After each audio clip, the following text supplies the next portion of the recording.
7 you target across the next one. Yeah, he had like 2 touchdowns, right? No, 1. He's only got 2 touchdowns. Oh, so he's probably like pretty good.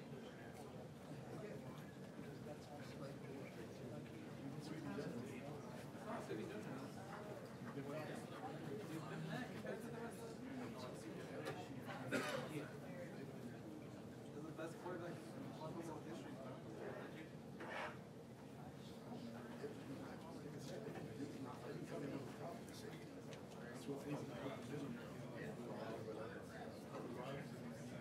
I think they would. Less yards than don't ruin this. Don't push it on my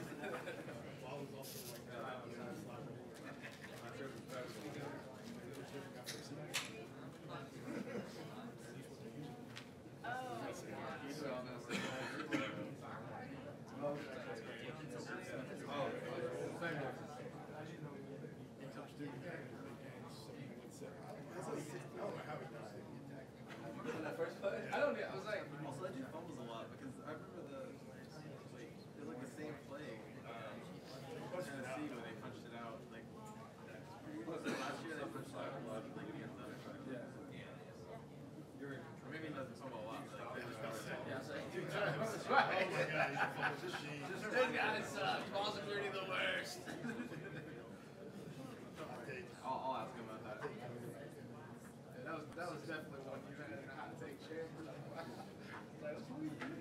We went for his next fumble. Well, no, it reminded me that He's got one fumble. That was like the play that reminded me, like, that I don't know. When I thought of Irv Smith last year, that was the play I thought of. That Ricky made a good point. I didn't realize it until watching this.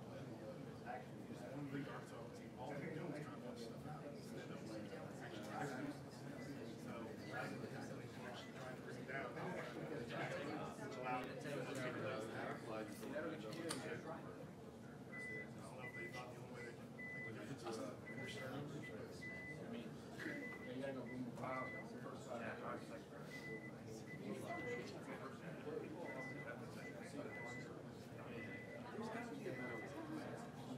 Yeah, like, I know, I did the same thing. I'm doing it on my phone. You might tell me. You can wait these, so like fasten these recorders because it's always like, You can kind of sound all the way down here. no, it won't, it will. It will look bad. I wouldn't you ask me everything you have to work. Like my guns, they signal to the dot file, but I never do that. This is not letting me do it. Oh, and you can't turn it, your volume can be on 0 and you won't. Mine doesn't have a Mine will Put your always headphones in it. Please do that during this. Do that during the statement.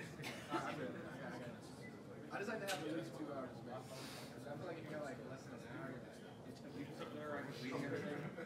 You hear that sound. Why would you? Yeah, triggered. She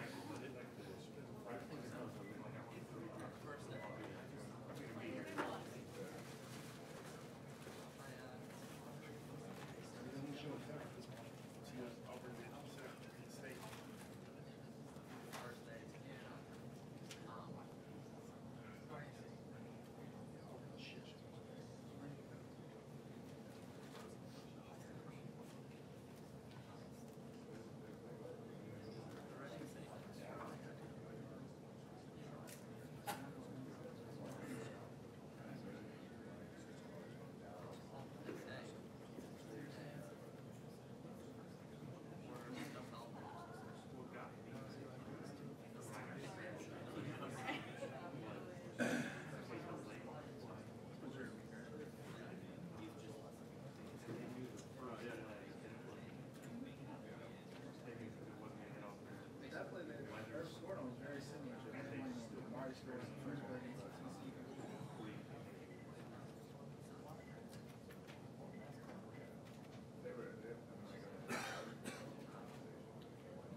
comment, raise your hand, please. Come up for a second.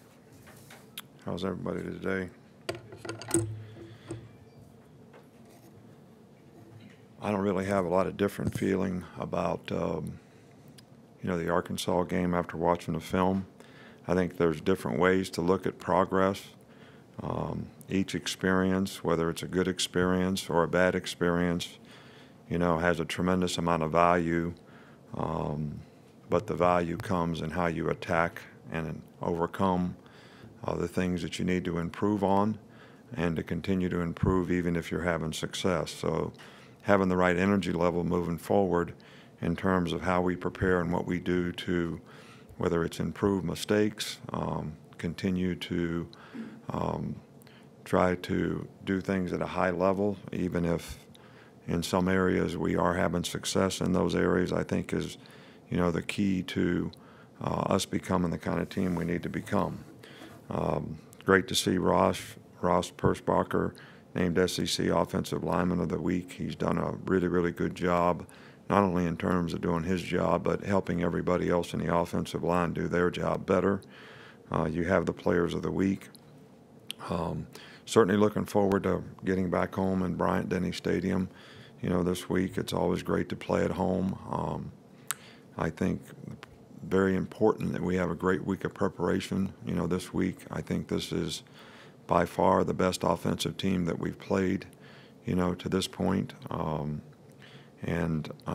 Certainly a very good front seven on defense, difficult to run the ball against. It's always a great tradition to be a part of homecoming. I know there's a lot of spirit and a lot of people that, come back and renew a lot of old memories and acquaintances that they've had in their experience at the University of Alabama. We do have some injury updates. Trayvon Diggs broke his foot in the game on Saturday. I did not know about this until yesterday, and they did an MRI. So he's going to be out indefinitely, and Kedrick James has got a high ankle sprain, and he's probably going to be out for a little while as well. Missouri has a really, really good team. I think Barry's done a really good job with this team. Derek Dooley's done a great job with this offense. They were always explosive, but now they have great balance on offense.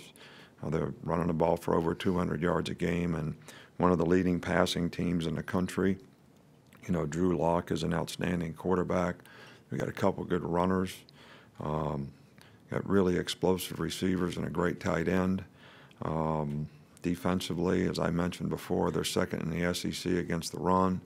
And, they're very physical up front on defense. So they've lost two close games to, two really good teams. So this is going to be by far the biggest challenge we've had all season long. Coach, we'll start over here on the right. Ben. You guys have only given up 4 sacks so far this season. How big of a factor has that been for the offensive success you've had? Well, I've talked about sacks before. They're something that you don't like to have any negative plays, whether it's tackle for a loss or sacks on offense. I don't think sacks have a significant are not a significant statistic in terms of winning or losing, but you sure don't like to have negative plays because they put you behind in the down distance. And there are stats on when you do get sacked, how many times do you go down and score in that series, and it's a very, very low percentage because you have to overcome now a long down and distance situation. So I think it's very significant that we've had good protection. The quarterback's getting the ball out of his hand quickly and making, fast decisions. And I think if you're going to be a successful passing team, you got to be able to avoid the negative plays. Go here in the middle with Michael. We've seen Tua play limited snaps in the second half. How do you make that decision on when's the right time to pull a quarterback in a game? Sometimes we have a plan for how we want to do it, and sometimes you sort of do it by feel. We have a lot of confidence in both of our quarterbacks, so every time we get an opportunity to play Jalen, we certainly want to do that. There's not really much more to say about it than that. Coach in the back with Cecil. Coach, with Trayvon out, how will the secondary be Well, we now have 5 defensive players that are out for the extended period of time that, were starters are in the 2 deep, and 3 of those guys are defensive backs. So, it's going to be challenging. We're obviously very thin. We need some other guys to step up and develop, and, the next guy up's got to take the challenge and play well for us. But Patrick has played, quite a bit at his position. And, so we do have 2 guys that have some experience. We just don't have a lot of depth right now. And we're going to have to work to get some other players to develop and be able to play for us. Coach, come back on the right with Charlie. Earlier in the year, you said that Irv Smith plays well in all phases. Is that something that you noticed during his recruitment, or is that developed over time over the course of his career? Well, we knew Irv was a really good athlete when we recruited him, and he was a good blocker in high school, and he was a good receiver. And I think he's gotten better and better and better as he's been here, and obviously been, very productive for us this year. And hopefully we'll be able to continue that through the course of the season. Coach, front left here with John Zener. What's been the keys to this team being able to get off to fast starts so consistently? Well, I think they've done a good job of executing. We've always had a good plan. I think the coaches have done a really good job of, developing those first plays in a game that you want to run from a script standpoint. That has been able to take advantage of some situations that we see, in the defensive team. And I think the quarterbacks have done a really good job of executing, the reads on a lot of these plays. And it's been a real asset for us to be able to, get off to a good start in games and get a little bit of a lead. But, we're going to play better and better defenses as we go, so that's going to become more challenging. Coach, up front with Chris Walsh. When an opposing offense has a tight end who blocks and then kind of just turns around and catches a pass, how tough is that to defend, especially if you haven't really practiced it? So ask me that again. I'm not When following. an opposing tight end blocks, and then he just kind of lets his guy go and catches a pass. Well, those were tight end screens, a couple of those plays last week, I think 3 of them, where the guy blocked, and we kind of released them in coverage, whoever had them. Then a lineman gets between you and the tight end, and they throw him a little screen.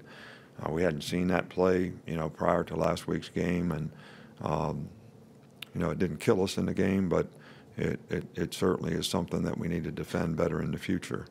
But it is a difficult play. You've got to be very disciplined in coverage, and when a team does it, the guy will stay there and stay on the guy. Coach, got a couple more. We'll start here with Mark. Josh Jacobs seems to be sort of a Swiss Army knife for the team. Just what do you see from him as he sort of developed as a player? Swiss Army knife. He's a very versatile player. He's done a really good job in the return game on kickoff, return. He's always been a diverse guy as a running back. He's a really good receiver, runs really good routes. He's difficult to cover. He's explosive as a runner, and he's got power, to go with it, and he can make him miss. He's also a very good blocker, and he's one of the best special teams players besides being a return guy. Maybe people don't notice that he is one of our best special teams players on our team and contributes and never, ever asked to come out. So, Josh Jacobs has really made a significant contribution in a lot of different ways to our team. Some you probably notice, but some you probably don't. Finish up with Ryan. You guys had 3 scoring drives under a minute. How hard is it to manage, the offense when it does score so quickly, especially from a defensive standpoint? And how do you try to manage that throughout the game? Well, I don't think anybody wants to apologize for scoring, so we're not going to do that. But time of possession is probably important in a game, especially when you're playing against a team that, like Missouri's a fastball team. They're up in the 90s in a lot of their games in terms of the number of plays. So when you don't get some balance in sort of, controlling the ball for, some period of time, it can wear on the defense a little bit. I don't think that happened in the last game. I think, the defensive wounds were, self-inflicted, in a lot of ways in terms of the execution, what we need to do to fix it, communication, guys being on the same page in terms of the adjustments that we need to make. And I will say this in defense of the defensive players, we get a lot of multiples in games sometimes that we don't practice. All right, and when you have an experienced team, they can make those adjustments much more easily in a game. And when you have inexperienced players, it takes a little while. So, but I think time of possession is something that's really, really important, but we're not going to change our style of how we play offense to try to keep the ball and not make explosive plays. I think that's counterproductive, and we need to be aggressive on offense, do the things that we need that we do well, and feature the players that can make plays for us. And if we make big plays, I think that's great. Explosive plays and turnovers have a huge impact on outcomes of games. And if we can keep the ball away from the other team while we're doing that, that would be a bonus. Thanks, Coach. All right, thank you.